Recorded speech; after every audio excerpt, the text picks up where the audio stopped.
ఫ్రీగా నేర్చుకోవాలా? అప్టాక్స్ తో మా ఉచిత లైవ్ వెబినార్లలో చేరండి. ఆల్గో ట్రేడింగ్ కేవలం 10 రూపాయల బ్రోకరేజీ అందుబాటులో ఉంది. ఇప్పుడే అకౌంట్ ఓపెన్ చేయండి.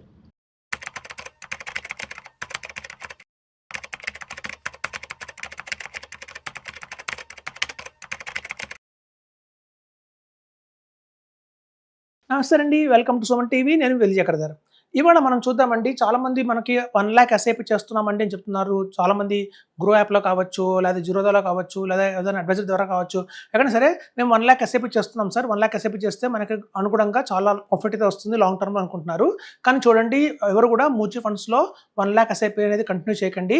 ఎందుకనే చెప్తాను ఇక్కడ మీకు. చూడండి, ఒకవేళ మీరు కనుక 1 లాక్ ఎస్ఐపి ఎవ్రీ మంత్ కనుక ఇన్వెస్ట్మెంట్ చేసుకుంటూ వస్తున్నారు అంటే కనుక ఒక 15 ఇయర్స్లో మనం పెట్టేది మాత్రం 1,80,00,000 మనం పెడతామండి. సో దానికి గాను మనకు వచ్చేది 6,80,00,000 దాకా మనకైతే వస్తుంది. ఇదైతే రిటర్న్ వస్తుంది మనకి 1 లాక్ కనుక ఎస్ఐపి వేసుకుంటూ వెళ్తే.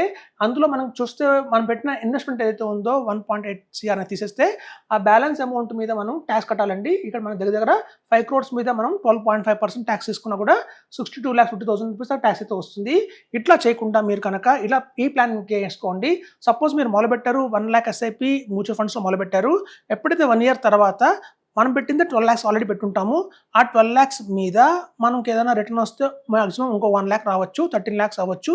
లేదా ఏం రిటర్న్ రాలేదు, మార్కెట్ అట్లాగే ఉందంటే 12 lakhs గానే ఉంటుంది. ఒకళ్ళు కొంచెం డిప్ అయినా కూడా 11,50,000 అయితే మీకైతే ఉంటుంది.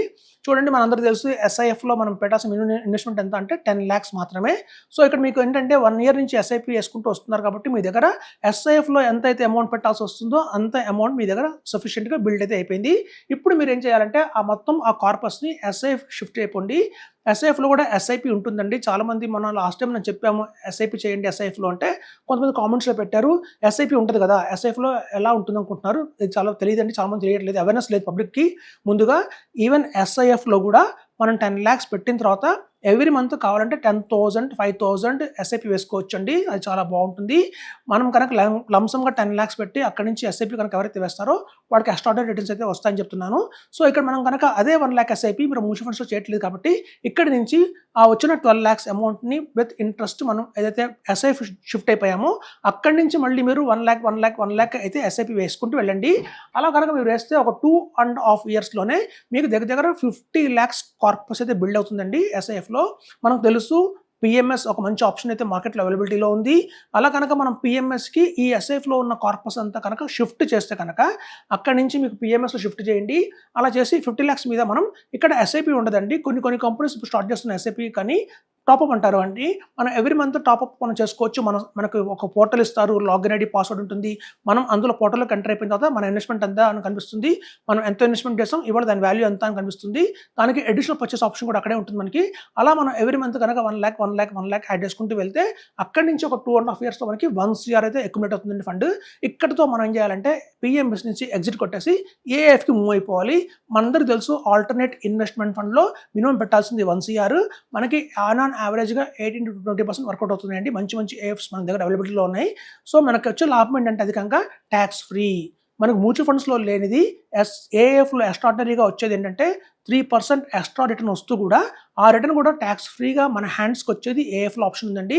ట్యాక్స్ అంటూ ఉంటుంది కానీ అది పైన ఫండ్ లెవెల్లోనే పే చేసేస్తారు. సో మన చేతికి ట్యాక్స్ ఫ్రీగా వస్తుంది కాబట్టి ఈ మోడల్లో కనుక అక్కడి నుంచి మీరు టాప్అప్ చేసుకుంటూ ఈవెన్ ఏఎఫ్లో కూడా మనం 10 lakhs, 5 lakh టాప్అప్ చేసుకుంటూ వెళ్ళొచ్చండి. అలా కనుక మీరు ఇన్వెస్ట్ చేసుకుంటూ వెళ్తే దగ్గర 9.3 CR దాకా మనం అక్యుములేట్ చేయొచ్చు. ఇక్కడ మనం బ్లైండ్గా ఒకటే మ్యూచువల్ ఫండ్స్ పట్టుకొని కనుక ఇన్వెస్ట్మెంట్ చేసుకుంటూ వెళ్తే మనకి 6.5 CR, 6.8 దాకా వస్తే అందులో మనం కట్టాల్సిన ట్యాక్స్ 62.5 ఉంటే అదే కనుక మనం ఇట్లా ఎస్ఐఎఫ్కి వెళ్ళి అక్కడి నుంచి పిఎంఎస్కి వెళ్ళి అక్కడి నుంచి ఏఎఫ్కి వెళ్ళి అలా కనుక మార్చుకుంటూ వెళ్తే కనుక మనం దగ్గర 9.3 CR దాకా అప్రాక్సిమేట్గా తెచ్చుకోవచ్చండి. అప్రాక్సిమేట్ వాల్యూ చెప్తున్నాను. అందులో మనం ఆల్రెడీ 1 crore దాకా మనం ట్యాక్స్ కడతాము పైన. అది అప్రాక్సిమేట్గా 1 crore మీద ట్యాక్స్ అంటే మీకు తెలుసు 12.50% ఉంటుంది. అదే 12,50,000 మనం ట్యాక్స్ పోయినా కూడా ఇక్కడ మన ట్యాక్స్ కూడా దగ్గర దగ్గర 50 lakhs సేవ్ చేసినట్టు అవుతుంది.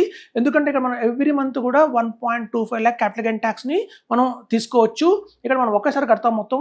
సో ఒక్కసారి కడతాం కాబట్టి మీకు ఒక్కసారి 1.25 lakh ఎగ్జంప్షన్ వస్తుంది. ఇక్కడ మనం ప్రతి ఇయర్ మారుతూ ఉన్నాం కాబట్టి ప్రతి ఇయర్ మనకు 1.25 lakh 1.25 lakh 1.25 lakh మనకి ఎగ్జంప్షన్స్ వస్తూనే ఉంటాయి. సో అట్లా మనం కనుక మేనేజ్ చేసుకోగలిగితే కనుక ఇక్కడ మనం అప్రాక్సిమేట్ ట్యాక్స్ చెప్తుందంటే అప్రాక్సిమేట్గా అయితే 12.5 పడుతుంది. సో అందుకని కొంచెం ఒక 50,000 ఎక్స్ట్రా పడచ్చు, తక్కువ పడచ్చు. సో అదండి మనకి ఇక్కడ గమనిస్తే కనుక ఎవరైతే బ్లైండ్గా ఓన్లీ 1 lakh మ్యూచువల్ ఫండ్స్లోనే పోతుంటారో వాళ్ళకంటే కూడా 1 lakh మ్యూచువల్ ఫండ్స్లో ఎస్ఐపి చేసి అక్కడి నుంచి ఎస్ఐఎఫ్కి మారి 1 year తర్వాత అక్కడి నుంచి 2.5 years తర్వాత పిఎంఎస్కి మారి అక్కడి నుంచి 2.5 years తర్వాత ఏఎఫ్కి మారుతారో వాళ్ళకే అత్యధికంగా లాభం వస్తుంది. కొంచెం మనం లాజిక్ ఉపయోగించాలండి. ఎవరికి బ్లైండ్గా ఇన్వెస్ట్మెంట్ చేసుకుంటూ వెళ్ళకూడదు. కొంచెం మాత్రం మనం కొంచెం అటుగా మార్చుకుంటూ ఇన్వెస్ట్మెంట్స్ జాగ్రత్తగా వెళ్తుంటే మాత్రం ఎక్స్ట్రాడనరీ రిటర్న్స్ అయితే తెచ్చుకోవచ్చని చెప్తున్నాను. సో ఎట్లా మనం కనుక ఎస్ఐఎఫ్ నుంచి పిఎంఎస్కి, పిఎంఎస్ నుంచి ఏఎఫ్కి ఎట్లా మారుతూ కనుక మనం కార్పస్ బిల్డ్ చేసుకుంటే కనుక మనకు అమాంతం మనకు ఎక్స్ట్రాడనరీ రిటర్న్స్ అయితే మనం తెచ్చుకోవచ్చు. ఇక్కడ చూడండి మనం ఏఎఫ్లో మనం చెప్తున్నాం, చాలామంది చెప్తున్నాము 1 CR ఎప్పుడైతే మీకు ఏఎఫ్లో వచ్చిందో అక్కడ నుంచి నెక్స్ట్ 2 CR 3 CR వచ్చేంత వరకు మేము అందులోనే ఉంటామండి. ఎప్పుడైతే ఎక్స్ట్రాడనరీ రిటర్న్స్ మనకి జనరేట్ అవుతున్నాయో ఏఎఫ్లో అందులో ప్రాఫిట్ తీసి మళ్ళీ వేరే ఏఎఫ్కి మూవ్ అవ్వచ్చు. ఎందుకంటే ఇక్కడ చూడండి ట్యాక్స్ పడదు, మనకి మన చేతిలో ట్యాక్స్ ఎక్కువ పడదు కాబట్టి మనం ఒక ఏఎఫ్ నుంచి ఇంకో ఏఎఫ్కి మారినా కూడా మనం ప్రతిసారి ట్యాక్స్ కట్టాల్సిన పని అయితే లేదు. అది ఒక బెస్ట్ ఆఫ్ ది థింగ్ ఉంటుంది. సపోజ్ మీ దగ్గర ఆల్రెడీ 50 lakhs ఉందే మ్యూచువల్ ఫండ్లో అంటే మాత్రం ఇవాళ నుంచి పిఎంఎస్ మొదలు పెట్టండి. పిఎంఎస్లో మొదలుపెట్టి అక్కడి నుంచి ఎస్ఐపి వేయండి.